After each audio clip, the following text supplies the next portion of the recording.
Would you write your innermost secret on a postcard and anonymously share it with strangers? Nearly 500,000 people have done just that, sending postcards from all over the world to a single mailbox right here in Montgomery County. Up next on Campus Conversations, we'll hear about the images, the secrets, and the lessons learned from PostSecret with creator Frank Warren.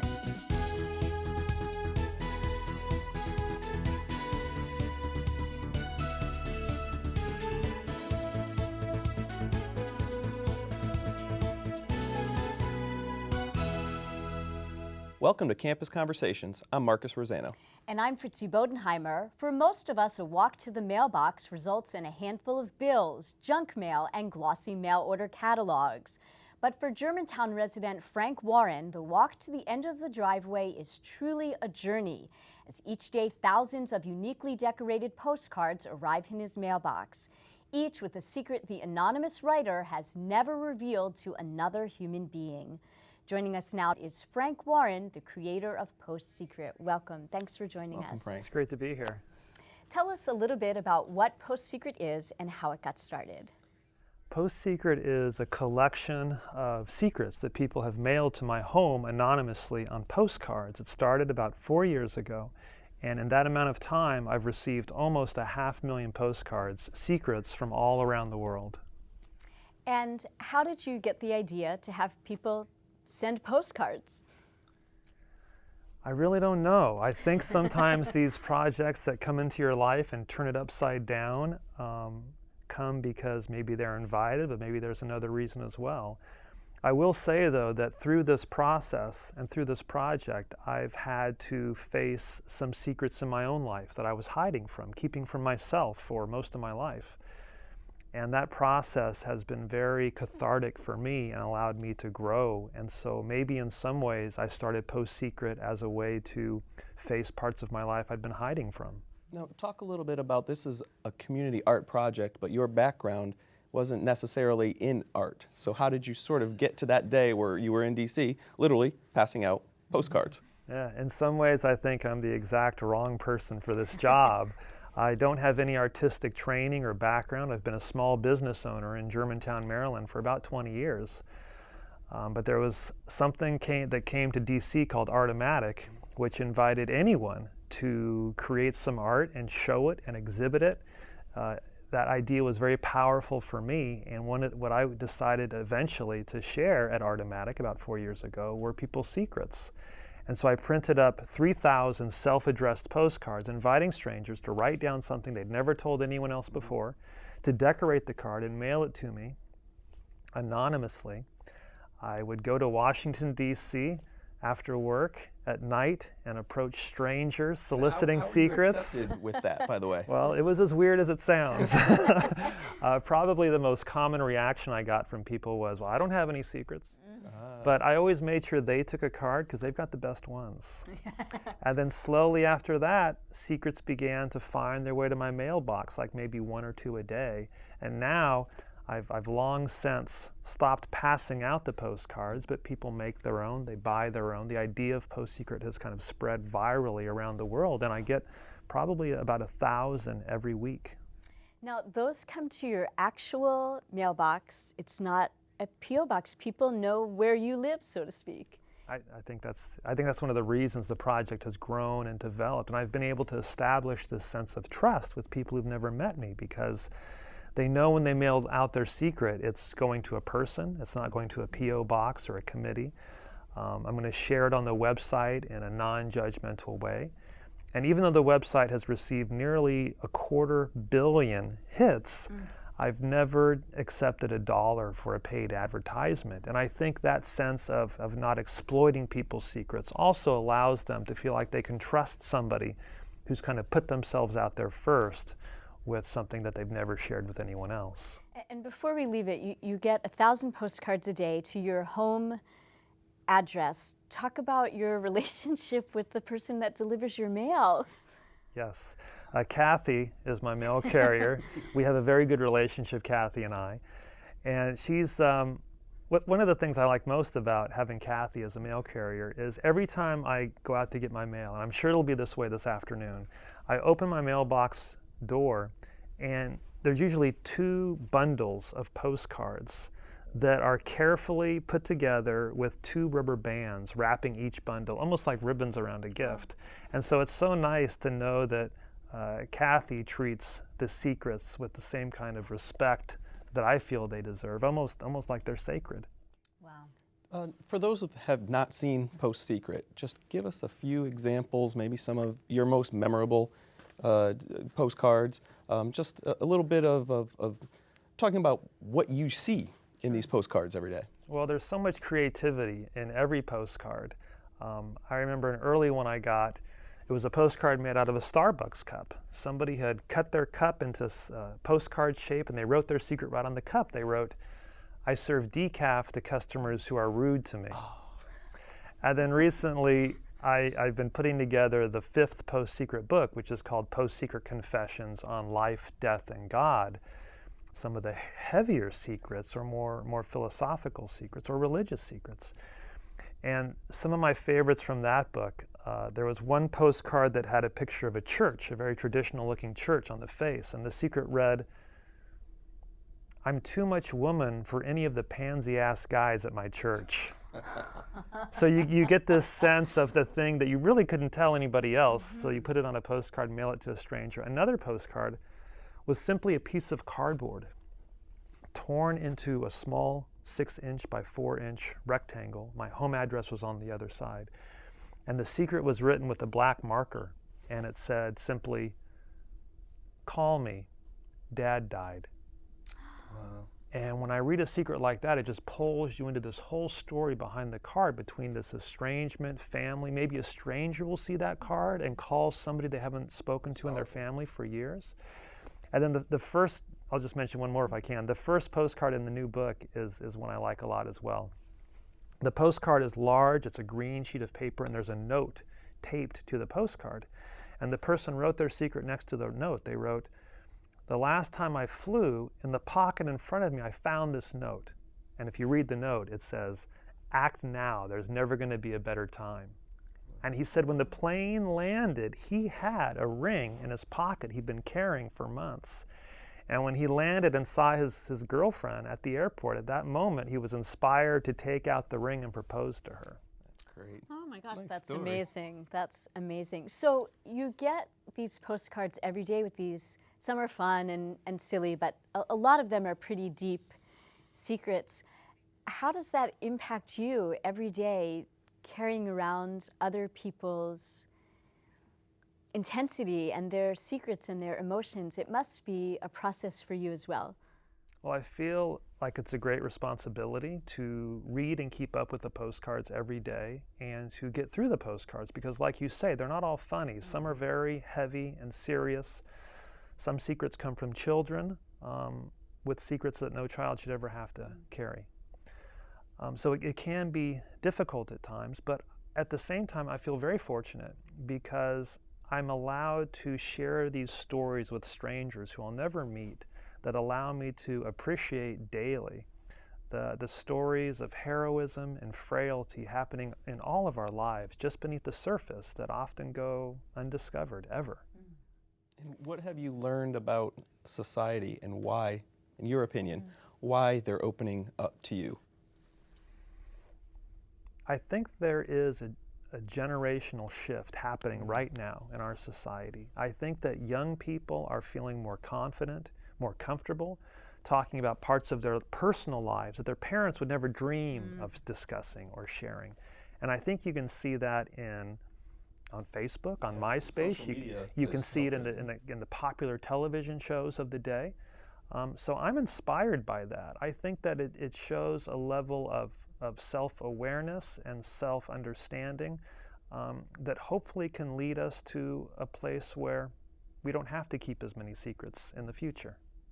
And the social media part of your project, I guess the internet and all of those kinds of websites have really made a difference than if you were just sort of collecting them or even in the books. Talk a little bit about how that's influenced the project itself. I think it's kind of magical how PostSecret combines this very old communication technology of the postcard with something so modern as a blog online. And the internet in general gives me so much reason for hope about our future, because I really feel like there are these new tools becoming available to everyone right now, students, artists, business people, entrepreneurs, for free. Blogs, Twitter, other forms of social media that allow us to have conversations that have never been possible before, that allow untold stories to be shared, that allow voices to be heard that have never been heard before. And if you're lucky, these online conversations can become so dynamic that there's a spark, and it can make that jump from the online world to the real world in a way that can really have not just a positive impact on people's lives, but raise awareness of certain issues. One example is there's a very dynamic PostSecret community that's involved with PostSecret. We're going to have a picnic later on this summer. But in 4 years, the PostSecret community is responsible for raising over $500,000 for 1-800-SUICIDE, the National Suicide Prevention Hotline that was founded right here in this area, and raise awareness for that great charity as well.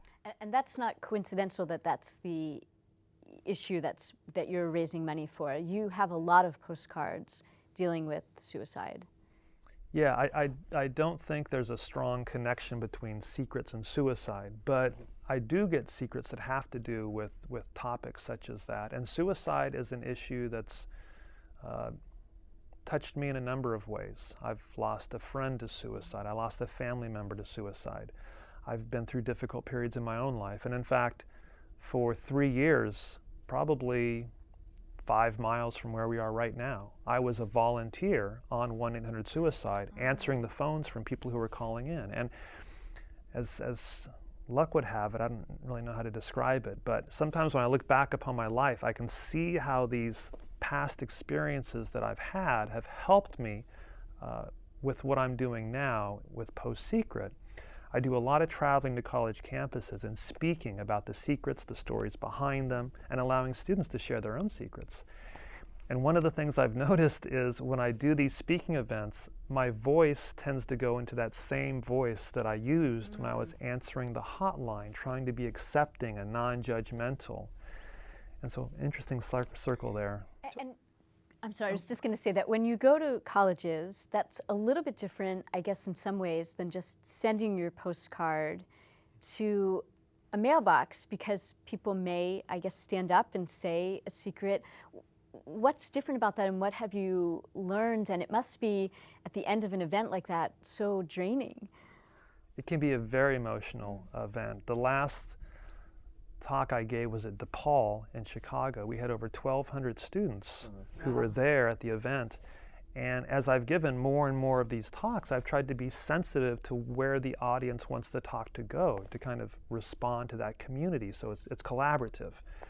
And what I find now is I'm speaking less and less, and more students are getting up and walking to microphones and in front of all their classmates, sharing these extraordinary secrets about eating disorders, abuse, hidden acts of kindness. It just really seems to bring the community together in a positive way.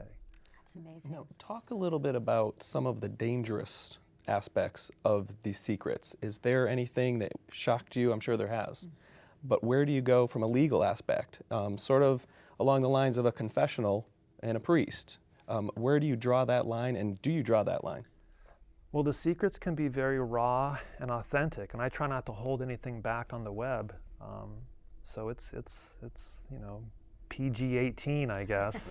And I will say that I have been contacted by the FBI over a secret or two.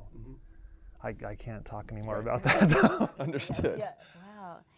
I'm curious about if your family has gotten involved. I imagine with being busy reading 1,000 postcards a day, and just that it's really become such a part of you, and going to the mailbox, and how it's impacted their outlooks. Yeah, I have a 14-year-old daughter and a wife as well who's been very supportive with the project. I don't think I would have been able to continue it without their strong support. My daughter once told me that her favorite secret that she'd seen was one that said, "Everybody thinks I've stopped lying, but I've just gotten better at it." So I have to be careful with that interaction between PostSecret and the family. My wife, like I said, she's been very supportive. Some of the postcards arrive in envelopes, and so every day she helps me open up some of the envelopes to go through the cards. And we talk, and I think she might have this fear that 5 or 10 or 20 years from now we'll be retired someplace on some beach, and the secrets will continue to track us down. We'll never be able to escape them, but I hope the secrets never stop coming. It's been unbelievably meaningful for me. When did it hit you that this was going to become an international phenomenon? I mean, you've won awards, you've won bloggies. I mean, this is a big time project, and when did it all of a sudden hit you? Well, it's come in different ways. I remember one moment, actually, I was giving a talk, and during the talk my cell phone rang, and very few people have that number, and I actually took the call, and it turned out to be a reporter from ABC World News Tonight, and he asked me about a secret that was on the website that week. It was a postcard that simply had a longitudinal number and a latitude number. That was it. And I explained to him that there was nothing on the back. I thought it was kind of a mystery how there was this geographical point that was the secret, whatever the meaning behind it was. And then I asked him, why are you calling me now about this? And he says that at ABC World News Tonight, they track Google searches all the time to find out what news is breaking in the world at that moment. And he said, right now, the most searched term on Google are those 2 points. People are looking at the satellite image of that spot on the globe to find out what's happening. And that really struck me pretty hard. What's your process? 1,000 pieces of mail a day is a lot of mail, even if it's just a line or two. How do you keep track and decide what to post on the web and to go in a book? It must be an overwhelming chore, there's not a chore. Cancellations there. Yeah. You have to throw a lot out. Yeah. It's actually a real painstaking process to go through people's secrets and understand the best way to share that, to expose that secret. Maybe it's the website at postsecret.com, or maybe it's in one of the PostSecret books, or in one of the art exhibits, or maybe I'll share it at a PostSecret event. What I try and do is share secrets in different ways that show or display the different nature of our secrets. So I might have a postcard at a PostSecret event that allows us to share the story behind the secret. And a secret on the PostSecret website might be one that really kind of demonstrates the immediacy of a secret, a living secret. You know somebody's carrying that right at the moment when you read it, and that you feel that connection.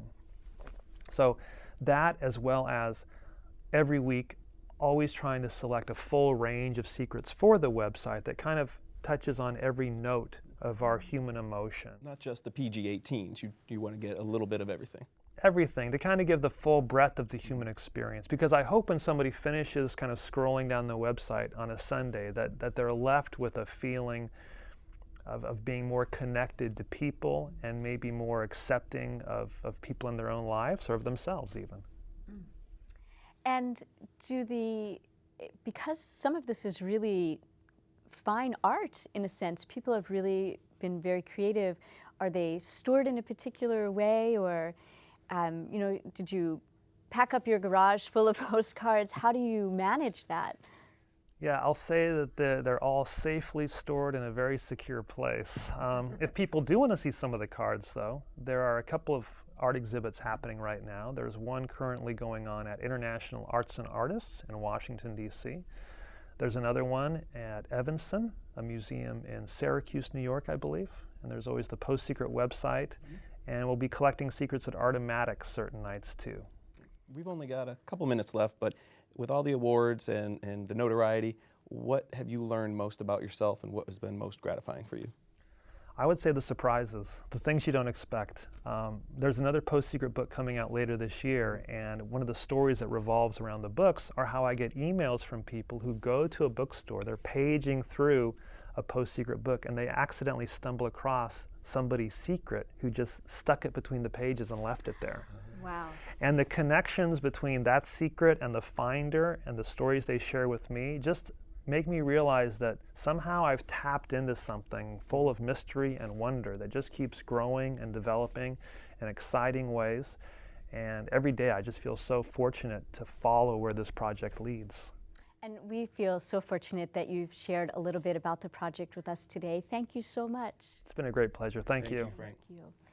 After the break, we'll talk about the science behind the fascination of reading and revealing secrets. Stay tuned. You're watching Campus Conversations.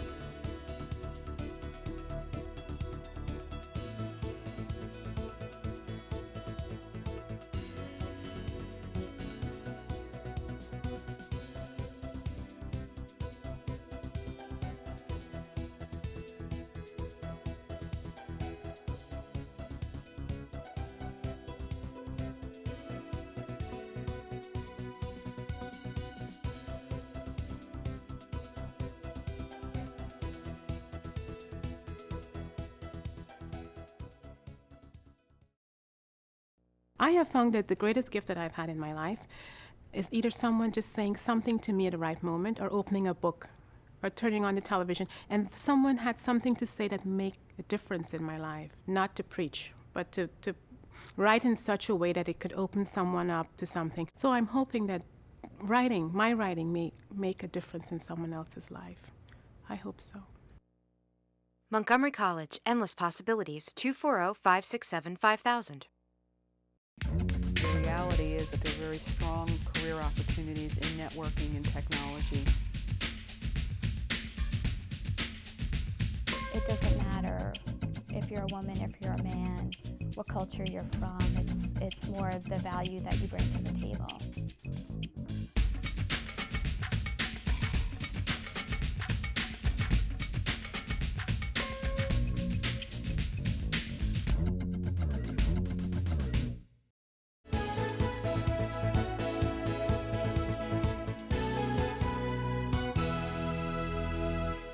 As promised, we're back to talk about the science of reading and revealing secrets. Joining me now is Dr. Melissa McSeany. She's a professor of psychology at the Germantown campus. Welcome and thanks for joining us. Thank you.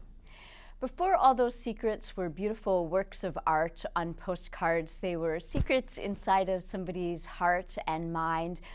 Is there any benefit to our mental or physical health if we reveal a secret besides sort of that immediate release? There are benefits, both mental and physical, and there may not be an immediate feeling of release. Actually, the research shows that we tend to have a brief increase in negative mood when we self-disclose, but then in the long term, we have lower stress levels. It actually can reduce physical symptoms, pain, for example. It can bolster our immune system, which protects us from infectious diseases. It helps us not to ruminate or think about something, which is actually usually not a good thing and can increase the risk of depression. So there are lots of benefits. And why is there not that immediate sort of sense of relief? Is it because we doubt, oh, I shouldn't have sent it? It's the risk. There's always a risk when you self-disclose. The person could reject you based on that information. They could judge you. They could use it against you. They might not self-disclose back, which makes us feel a little more comfortable, that reciprocity. So, yeah, it's the risk. Is there some way, some system that we could have for deciding whether we should keep it in or reveal it, either to a person or to an anonymous mailbox? I think self-disclosure is never without risk. There's just no way to avoid risk entirely. But certainly if we could think about how likely is this information to be used against me in some way, how trustworthy is the source to whom I'm disclosing, it's really a judgment call, I think, though. And so maybe it's something we shouldn't do just on a whim in a moment of anger or frustration if we could think it through. No, yeah. I wouldn't. And is it true, because women are socialized to express our emotions, that women might actually be self-disclosing more than men might be? Yes, women are more likely to self-disclose to men, and also people are more likely to self-disclose to women for whatever reason. I don't know if we seem safer or more trustworthy, but...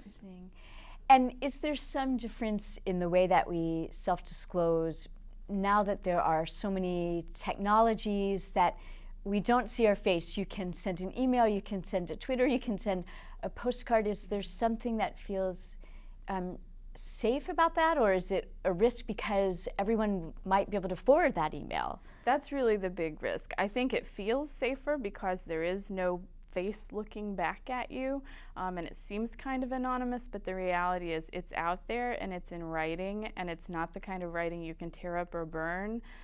So it's out there and it's out there. You can't control what people do with it at that point. So yeah, I do think there's a risk. And yet it has that safe feeling, so people might not think it through, I guess. I think you're right. Yes. Yeah. Mm-hmm. And what about just our culture in general in this day and age? You know, we're all in a rush and we're stressed out. Does that make us tell more secrets, sort of, or keep them behind our closed apartment doors? I think maybe we don't tell as much. I'm speculating here, really, but my guess is that we are more compelled by the opportunity to tell our secrets because people don't know them as much anymore. We're always on the phone or with the iPod in our ears or looking at the computer. We tend to live far from our relatives. There was a time not very long ago when everyone knew all of your secrets. And now we may not know our neighbors anymore. We don't live near our extended family. So I think there's I'm just guessing, but I think there's a part of us maybe that really wants to tell our secrets a little bit. Oh, that's interesting. You know, thinking about that, I've been in the grocery store line or, you know, just standing in line somewhere, and the line is long and somebody in front of you starts to sort of disclose their life story, and it always feels a little bit odd. Is there sort of a guideline for how much to self-disclose and when to do it? Again, I think to evaluate the risk and the trustworthiness of the person to whom you're disclosing, and just maintaining some personal boundaries. When you work in psychology like I do, people disclose a lot of information, very personal information, and I think it's probably not a great idea with someone that you don't know very well, especially when you're identifiable right there. If you're anonymous, that's one thing, but when I can see you right there and you're telling me intimate details about yourself, that may be a little riskier. And why is it that, just thinking about that anonymous aspect of it, that we have so much, I don't want to say joy, but reading those post-secrets, hearing about other people's secrets, it's so fascinating to us. Well, I think as social beings, for one thing, it's to our advantage. It's sort of a survival mechanism to know about other human beings. So we're just very interested. I think that's why we're very interested in celebrities also. But also, secrets hold a lot of power. If we feel different from other people or we feel ashamed of a secret, to find out that other people have a similar secret can be very freeing, sort of. And I think maybe there's some of that. Also, there's social comparison. I must be all right because look at those crazy secrets out there. That's interesting. Some of that too. Well, thank you so much for enlightening us today. And if you'd like to learn more about PostSecret, visit their website, www.postsecret.com. And if you'd like to comment on today's show or have suggestions for future episodes, please send us an email to campus.conversations@montgomerycollege.edu. For all of us here at Campus Conversations, I'm Fritzi Bodenheimer. Thanks for watching.